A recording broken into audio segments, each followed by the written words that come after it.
দায়িত্ব গ্রহণের পরপরই আপনাদের সঙ্গে দেখা, তারপরে আবার এসছি। এই আনন্দ থেকে আমি বঞ্চিত হতে চাচ্ছিলাম না। বিশেষ করে এর মধ্যে অনেকগুলো ঘটনা ঘটেছে। ছুটি একদিনের থেকে দুদিন হয়েছে, এখন ছুটি দুদিনের থেকে এখন 4 দিন হয়ে গেছে। ওইটাতে আমার কোনো হাত নাই। এটা কেউ না কেউ বুদ্ধি করে ফেলেছে ঠিক মতো 4 দিনের ছুটি। কাজে সব আনন্দ এখানে একত্র হয়ে গেছে। তা বললাম যে আমাকে বাদ দিয়ে সবাই আনন্দ করবে, এটা করতে দেব না। আমি এটাতে শরীক হবই। আমি জোর করে এসেছি, আপনাদেরকে কষ্ট দিয়েছি আপনাদের এই আনন্দে শরীক হবার জন্য। আমি থাকতে পারছি না কেন? যেহেতু একই সময় যখন দুর্গাপূজা হবে তখন একই সময়ে জাতিসংঘের অধিবেশন চলবে, যেখানে সরকার প্রধান হিসেবে আমাকে উপস্থিত থাকতেই হবে। তো কাজে সেই কারণে আমি এদিকে আর থাকতে পারছি না। তবে ওই যে বললাম নাছোড়বান্দা, আগে থেকে গেলাম, অভিনন্দন জানিয়ে গেলাম। আবার সুযোগ খুলে পরবর্তীতে আরেকদিন আসব। গতবার যখন এসেছিলাম অনেকগুলো কথা বলেছিলাম, আপনারা মনে রেখেছেন সেগুলো। একটি বলেছিলাম যে আমরা একটা পরিবার, সারা জাতি একটা পরিবার। পরিবারের মধ্যে নানা রকমের মতভেদ থাকবে, নানা রকমের ব্যবহারের পার্থক্য থাকবে, কিন্তু পরিবার একটা অটুট জিনিস। এটাকে কেউ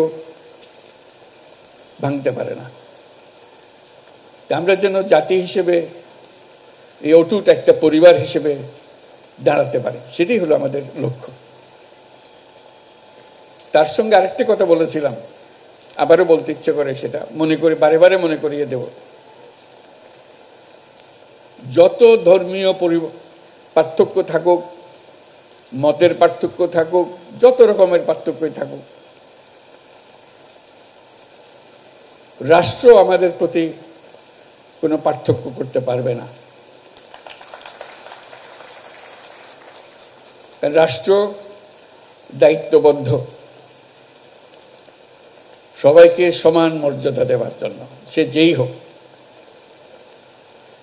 সে যে ধর্মেই বিশ্বাস করুক, যেই মতবাদে বিশ্বাস করুক, তার ধন অসীম ধনের অধিকারী হোক অথবা নিঃস্ব হোক, রাষ্ট্রের কাছে সে একজন নাগরিক। নাগরিকের সমস্ত অধিকার সংবিধানে লিপিবদ্ধ করা আছে। কোন সরকারের অধিকার নাই তাকে কোন জায়গা থেকে বঞ্চিত করা, ক্ষুদ্র পরিমাণও বঞ্চিত করা। কাজে আমাদেরকে ওই একটা জায়গাতে সোচ্চার হতে হবে সবসময়। আমরা পারিবারিক অন্যান্য বিষয়ে খুব সোচ্চার হয়ে যায়, মাঝে মাঝে হতে হয়, কিন্তু এটা তার চাইতে বেশি যেন সোচ্চার হয় আমরা নাগরিক। আমার প্রতি কোনো রকমের বৈষম্য করা যাবে না, কারণ রাষ্ট্র আমাকে নিশ্চয়তা দিয়েছে, একবার তালিকা করে দিয়েছে আমার প্রাপ্য কি। কাজে যত কথাই বলি, সবচেয়ে বড় কথাটা বলবেন, আমি নাগরিক, আমাকে এই তালিকাভুক্ত সমস্ত জিনিসের অধিকার আমাকে দিতে হবে। ওইটাতে যদি না দাঁড়ান, বাকিগুলোতে বড় সুবিধা হয় না।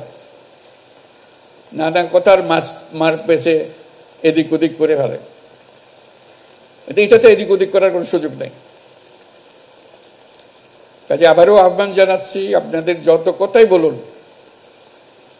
তার মধ্যে বারে বলুন যে আমি এই দেশের নাগরিক, আমার জন্য সংবিধানে দেওয়া সমস্ত নাগরিক অধিকার নিশ্চিত করতে হবে। এইসব অধিকার থেকে এখন আমি বঞ্চিত, এগুলো আমাকে দিতে হবে। তখন আপনি সঙ্গী সাথী সবাইকে পাবেন। সারা দেশের মানুষ একসঙ্গে থাকবে, কারণ সবারই একই সমস্যা, তার নাগরিক অধিকার প্রতিষ্ঠা করা। আমরা বারে বারে লাঞ্ছিত হই, অপমানিত হই, আমরা নানা রকমের বৈষম্যের শিকার হই, যেহেতু ওই অধিকারের প্রতি আমাদের নজর নাই বা হতাশ হয়ে গেছি, অধিকারের কথা আর মুখে আসে না, এখন আসতে হবে। আমরা যে নতুন বাংলাদেশের কথা বলছি, তার মধ্যে এটা সবচেয়ে গুরুত্বপূর্ণ বিষয়, যে সবাইকে সব নাগরিক অধিকার নিশ্চিত করা, সেটা যেন আমরা করতে পারি।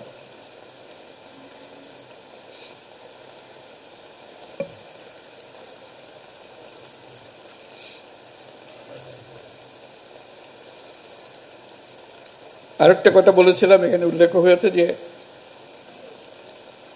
আমরা নিরাপত্তা বাহিনীর বেষ্টনের মধ্যে আমাদের ধর্ম পালন করতে চাই না। আমরা নাগরিক হিসেবে মুক্তভাবে যার যার ধর্ম পালন করতে চাই, এই অধিকার আমাদের নিশ্চিত করতে হবে। আমরা আইন শৃঙ্খলা বাহিনী, নিরাপত্তা বাহিনী সবার প্রতি ধন্যবাদ জানাই, তারা তাদের ভূমিকা পালন করার জন্য। কিন্তু আমরা এমন একটা দেশ বানাতে চাই যেখানে এরকম নিরাপত্তা বাহিনীর বেষ্টিত হয়ে ধর্ম পালন করে একটা হাস্যকর জিনিস হয়। এটা কি কথা হলো? এটা কোন ধরনের দেশ বানালাম আমরা? এরকম দেশ বানানোর জন্যই এত রক্তপাত, এত কিছু হলো? আমরা সেটা চাই না। আমরা সম্পূর্ণ নিরাপত্তার মধ্যে, সম্পূর্ণ বিশ্বাসের মধ্যে আমরা আমাদের যার যার মত, যার যার ধর্ম পালন করতে চাই, এই নিশ্চয়তা আমরা চাই। আমরা ঐক্যের কথা বলি, যে ঐক্যের কথা আমরা বলি সেই ঐক্য দুর্গাপূজার কাঠামোর মধ্যেই আছে। সনাতনী ধর্ম বিশ্বাস মতে 10 ভুজা দুর্গাপূজার কাঠামোতে দেশ ও জাতির সব ধরনের ঐক্য সংহতির প্রতীক আছে। লক্ষ্মীর ধন সম্পদ, সরস্বতীর জ্ঞান, কার্তিকের বীরত্ব, গণেশের সাফল্য, 10 ভুজা দুর্গার অসীম শক্তি সম্মিলিতভাবে সমস্ত অশুভ শক্তিকে পরাজিত করে। এর মধ্যেই ঐক্যবদ্ধ হবার চিত্র আছে। জ্ঞান নিয়ে, সম্পদ নিয়ে, শক্তি নিয়ে সবাই যার যার শক্তি নিয়ে ঐক্যবদ্ধ হলে আমরা সব অশুভ শক্তিকে পরাজিত করতে পারব। কারো সাধ্য নেই এর থেকে আমাদেরকে বঞ্চিত করে। নিজেরা বিভক্ত হয়ে গেলে, ঐক্যবদ্ধ হতে না পারলে আমরা জাতি হিসেবে ব্যর্থ হয়ে গেলাম। আমরা জাতি হিসেবে ব্যর্থ হতে চাই না। আমাদের তরুণরা জেগেছে, আমাদের মানুষ জেগেছে। আমরা নতুন বাংলাদেশের কথা বলছি, সেটাই নিশ্চিত করতে চাই।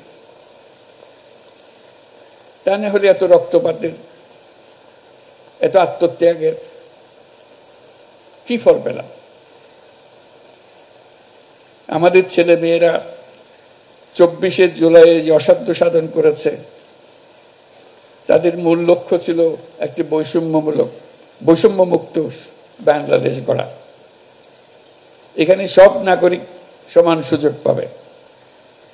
আমাদের ছেলে মেয়েরা সে যে ঘরে জন্মগ্রহণ করুক না কেন, সে ছেলে হোক আর মেয়ে হোক, সবাই নাগরিকের সমান সুবিধা পাবে। পুরো বিশ্বকে তাক লাগিয়ে দেওয়ার শক্তি তাদের আছে। তারা কেউ বন্দী থাকার জন্য জন্মগ্রহণ করে নাই, কারো ভয়ে পালিয়ে থাকার জন্য জন্মগ্রহণ করে নাই।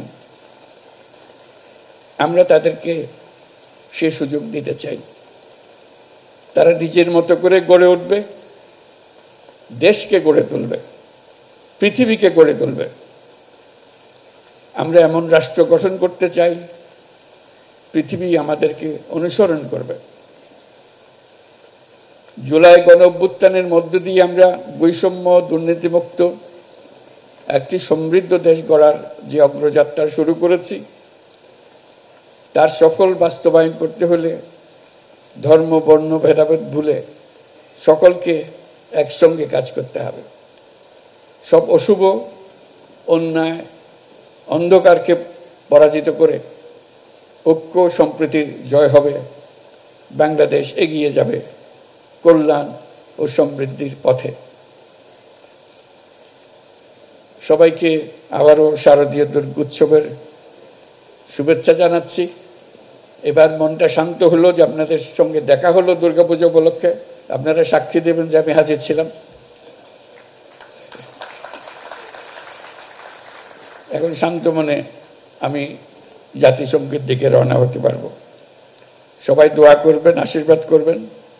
নমস্কার, ধন্যবাদ।